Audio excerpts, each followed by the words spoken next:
மதுரையில் இருக்கும் டி கல்லுப்பட்டியில் அக்னீஸ்வரர் ஆலயம் இருக்குங்க. இந்த அக்னீஸ்வரர் ஆலயத்தினுடைய வரலாறுனா இது சுயம்பு ஸ்தலம். சுயம்பு மூர்த்தி எப்படி வெளிப்பாடு ஏற்பட்டதுன்ற சுவையான ஒரு வரலாறை பார்ப்போம். அதாவது இங்கே காராம்பசினுடைய பால் சுரந்து இந்த சுயம்பு வெளிப்பாடு நடந்தது.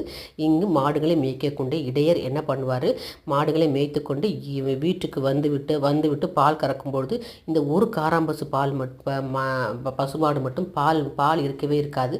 மற்ற எல்லா பசுமாடுகளையும் அவர் பால் கறப்பார். ஏன் இந்த ஒரு மாட்டில் மட்டும் இருக்க மாட்டேன்னு எனக்கு அவர் சந்தேகம் அடுத்த நாள் அவர் என்ன பண்ணார், இந்த பசுமாடு எங்கு செல்கிறது கவனிக்க ஆரம்பித்தார்.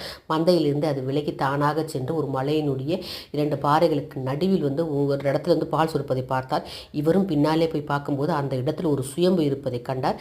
காராம்பசு பால் கறந்து அந்த சுயம்பு வெளிப்பாடு உருவானது. அக்னி பிழம்பாக உருவானதால் இதற்கு அக்னீஸ்வரர் ஆலயம் என்று பெயர். இங்கு அனுமான் கையில் சிவன் வச்சிருப்பார். இது தனி சன்னதியாக இருக்கும் சிறப்பு.